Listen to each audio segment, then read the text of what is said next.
first stop is Texas.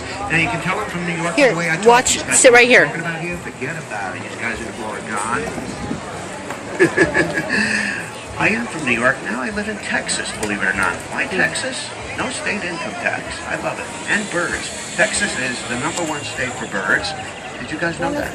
It's also #1 in burritos. I love Mexican food, so it's a great place for a guy like me to live. I want to show you a bird from Texas. It's called the crested caracara. You see this crest right here? He looks like he's wearing a cheap toupee that won't stay down in the back there. Okay, that's his crest.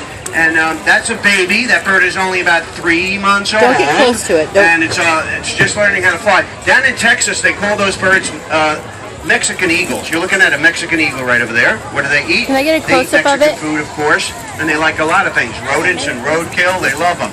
Now, he just learned how to fly, but we notice we're having a hard time today. There's some kind of an envelope of heat here, and some of our birds are actually more interested in getting sun and sunbathing than flying. So we'll see if he wants to fly at this show, Susan. Okay? He's either going to lie down on the perch in the sun or fly. You ready, Caracara? All right, I think you're going to fly here. I'm going to get you. No. He's turning into a sun worshiper here. Come on, Caracara. Do it. All right. They love you, okay? They're very proud of you. And I'm going to give you a little reward. And listen, guys, have you all thought about what you're going to have for dinner here at the fair? Have you given that any thought? There's a lot of great stuff here. Sausage and peppers, all kinds of gooey stuff. Me, I'm partial to barbecue. You know why? I sleep in my bedroom there, and I smell their barbecue slowly cooking all night long, and then I go and feast on the other side of that tent. So make sure you go see Bubba and his highly specialized barbecue specialist. They've got PhDs over there, believe it or not. And they can't find jobs in the corporate world, so they're doing barbecue. But they do it right, let me tell you. All right, we're going to put our friend back. He's trying to eat me here. And I want to show you another baby that we have. We have a baby black vulture named Bibi. Baby black vulture named Bibi. Bibi is also about 3 months old. Hi, Bibi. You want to come out and say hi to the gang? Bibi was such a lovely, lovely baby when we were raising Bibi, but Bibi has since turned into sort of a Dr. Destructo because Bibi's actually trying to eat my glove here. Okay, you notice that? There's only one layer left. So by Labor Day, I'll be down to flesh and bone right here. And this glove had 5 fingers on it about a week ago. Look what happened to this one. Anyway, Bibi is a cool bird, and I told Bibi, please wait until I'm dead, and then you can eat me. Bibi learned how to fly in Denver, Colorado about a month and a half ago, and on her first maiden voyage, this bird went way up on top of a building, and I couldn't figure out how to get her down, but a lovely lady from the audience volunteered to lie on the concrete and play dead. It worked. I could not believe it, but she's really not a lovely lady anymore. She's missing an earlobe, but it's kind of a small price to pay to get our beautiful vulture back. If you're into the goth scene, this is the bird you want to hang out with, all right? Now I want to show you another vulture, very famous vulture, a yellow-headed vulture named Pinhead. Pinhead's very famous. He just spent 4 months in New York City on Broadway in a Broadway play starring opposite Fiona Shaw in a play called Testament. So just Google Testament and Pinhead, and you'll read every New York paper did a great review on him. 3 Tony nominations. This guy had it made. His own dressing room, his own trainer, thousands of fans. And now he's wondering, what am I doing on the state fair circuit? This usually comes at the end of the career, if you know what I'm saying. But anyway, that bird on Broadway, all he had to do was sit on stage and look really handsome, which is not a problem for him. Here, he's got to learn how to fly again, and he's also a sun worshiper, so as soon as he gets out here, the sun is there, he's going to turn this way, okay, because he's got solar collectors there. Wow. You know, all you have to do is get a pet vulture, put the solar collectors on the wing, and you can power your house. He'll track the sun all day long, no extra charge. Now, I don't know if he's going to fly or not, Susan, but why don't you get this guy, I think we got to get him out a little bit here. I'm going to turn him a little bit, okay? Just take the wing and just kind of turn it this way, okay? Now, you see your food over there? You're cleared for takeoff, vulture, if you want to come in for a landing. He's more, see, we had an issue at the last show, like it's sun or food, and right now, guess what he's choosing? He's choosing sun. You'll notice he needs new feathers. You see the tail? Okay, all these birds get new feathers each year. It's called molting, but they can't get the feathers without vitamin D. You guys know what vitamin D is all about here, right? Well, these guys need it too. and so they take every opportunity to get a little sun. We just got to make sure they don't get overheated in the sun. I don't think he's going to fly, Susan, but we do have a couple birds that can fly in the sun that you guys are going to meet right now, and they're called Harris Hawks. Harris Hawks are found in Arizona and Texas and New Mexico. They're also found in Southern California. And we got a couple of Harris Hawks that are warming up in the bullpen as I speak. And our first guest is Austin, and he is out of Austin, Texas. Sorry. And this bird has actually been with the company, I guess it's been about 12 years. So he gets a vested pension, he gets a 401k. That doesn't mean too much nowadays, of course. But Austin, this is a bird that actually retired 2 years ago. I put him back on the farm when he was 10 years old, and now he's 12 years old, and I said, hey, why don't you come back into the show, because it looks like you're getting kind of bored back out of show business. So here's Austin out of Austin, Texas. And anyway, this guy, he also likes the sun, but he also likes people, okay? He's kind of a people bird. Anyway, Austin, this is a bird you'll find in the southwest desert regions of the country. Quite often you'll see them hanging out there. But Austin here, can I borrow you for 1 second, sir? Just stand up real quick, okay? I'm running out of perches, and I just want to borrow your hat for 1 second there. I just got the munchies thinking about all this food they have here. I figured I'll grab you and I a couple corn dogs. Be back in 15 minutes. Don't go anywhere, okay? Anyway, Austin is a great bird, and it's not uncommon to go to places like the Sonora Desert and see a bird like this sitting way up high on a saguaro cactus when they're actually looking for food. So keep your eyes open for a bird called the Harris Hawk. Give Austin a hand. He's a great bird. Now, somebody asked me, I guess about 2 days ago, what have you done for the past 2 years when you didn't have Austin with you? And I'm going to show you guys, because Austin does not have one. He has two baby brothers. You're going to meet them right now. They are 2-year-old Harris Hawks. The first one coming out is the Renegade. Roll with the Renegade, Susan. This is the Renegade, and we also have Astro. And watch those, we got to watch our friends at the end. I forgot, but you know what, okay? These guys are Harris Hawks, raised and trained at a theme park called Six Flags Great Adventure in New Jersey. They're Jersey boys. I want to tell you something about hawks that's awesome. Of course, they're handsome birds, but they have amazing eyesight. Their eyesight, ladies and gentlemen, is 10 times as sharp as ours. This bird can spot a mouse this big 10 blocks away. He can spot a rabbit about 2 miles away. He's got eyes like a hawk. I'm telling you, they're great.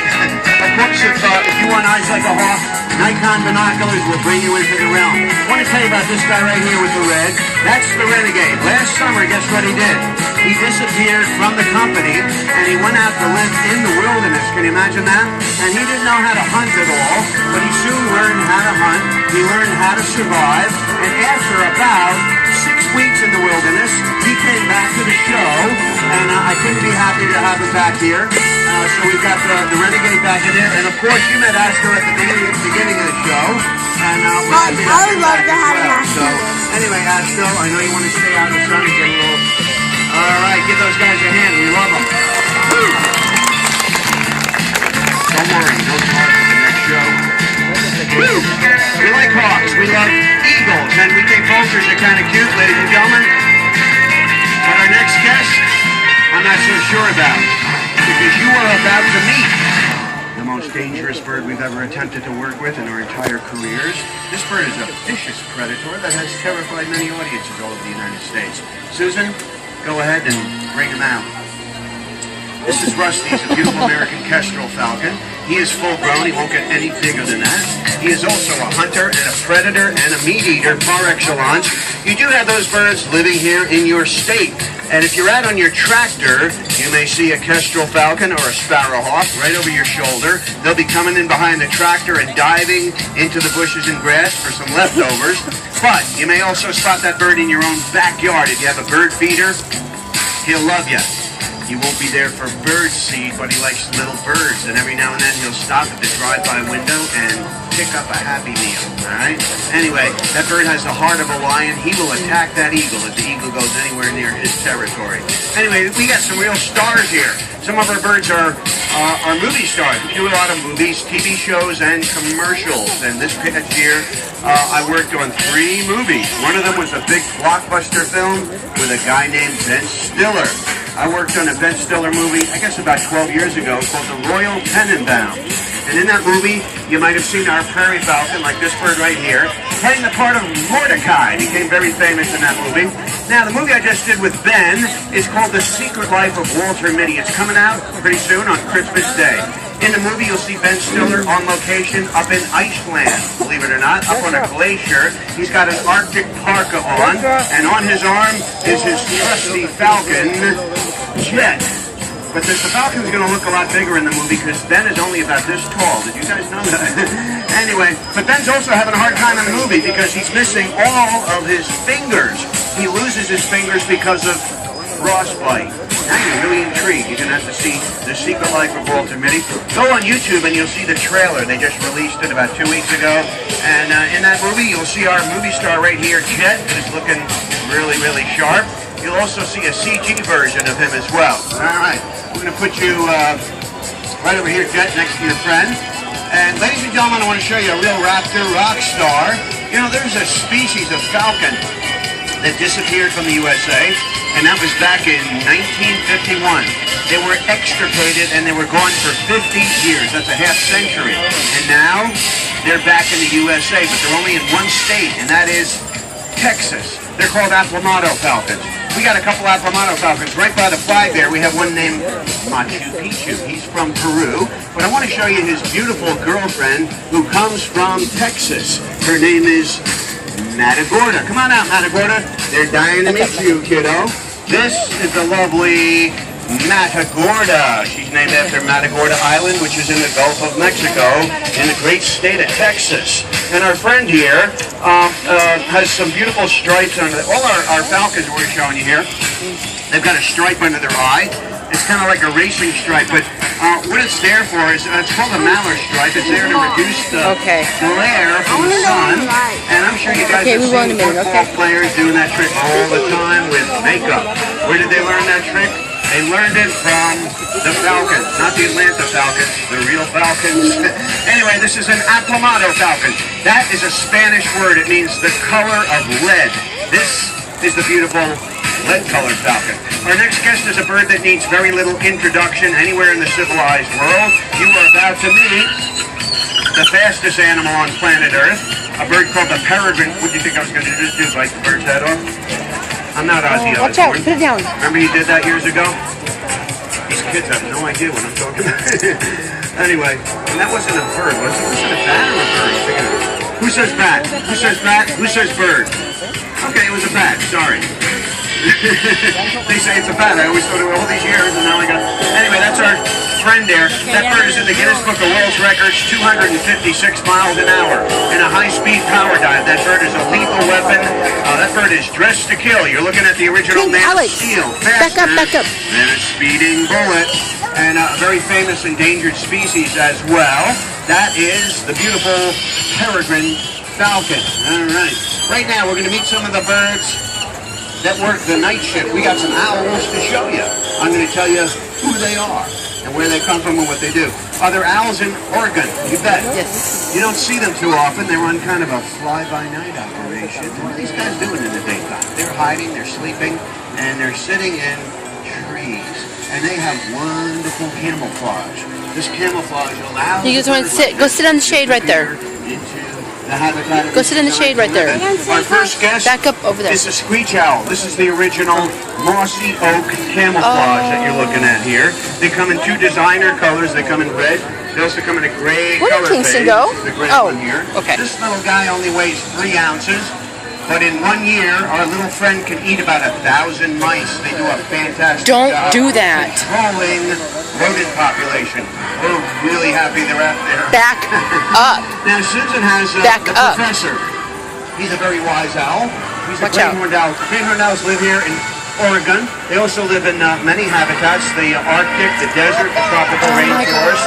All those places have have the great horned owl, but both of these guys are found in your area, right here. Our next guest is not a bird you'll find in this neck of the woods. We're going to meet a bird that lives underground. It's called the burrowing owl. Burrowing owls live underground, they nest underground, and they raise their family underground, and they come up to the surface in the daytime to look for food. They are not nocturnal. They are diurnal. This bird has an amazing and wonderful defense feature. If a predator goes after the burrowing owl, you know what these guys do? They imitate the sound of a rattlesnake rattling. They do a perfect imitation of a rattlesnake that chases predators out of the tunnel. And if you guys are ever in the desert, walking by a hole in the ground, and you hear rattling coming out of the hole, guess who could be down there? There's two choices. Think about that before you stick your arm in there, all right? That's our burrowing owl. It's got a great Latin name, Spiotido tunicularia. All the owls are great at catching mice Back up, honey. and rats. The world's best mousetrap is that bird right in the corner that's looking really proud over there. That's our new baby barn owl. That's Nippy. What's up, Nippy? Nippy just learned how to fly, only about 3 months old right now. But Nippy has a couple parents back in New York. Both of them are missing a wing, but they're not entirely handicapped. They got a lot of time on their hands. And that produced over 100 babies in the last 10 years. What do we do with the babies? We release them all over the country. And we do keep a couple for our show. So Nippy's going to be trained in our show. I want to show you Nippy's sister, Soren. Soren is 2 years old. And I want to tell you something really cool Okay, Alex. about owls, ladies Why don't you and sit back gentlemen. over there, because I don't First of think they'll all, like you they sit have over there. wonderful eyesight for seeing in the dark, but they also have excellent hearing. Their whole face is concave. It's shaped like a dish, and it's designed to pick up sound waves. Stay there. So an Stay owl there. can pick up a lot of sound, but not only that, they have one ear opening that's a little bit lower than the other one.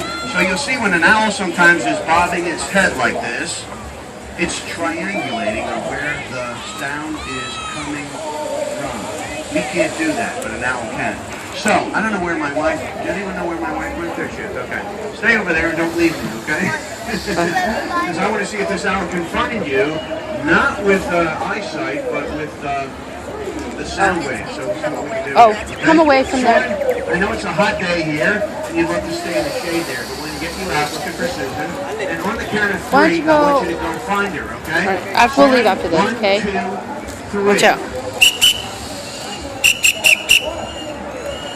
Soren has beautiful feathers, looks like a perfectly toasted marshmallow. Stay there, Kingston. Stay there. Stay there. And barn owls are having a hard time because their habitat's disappearing. Their habitat is Honey, hard. stay there.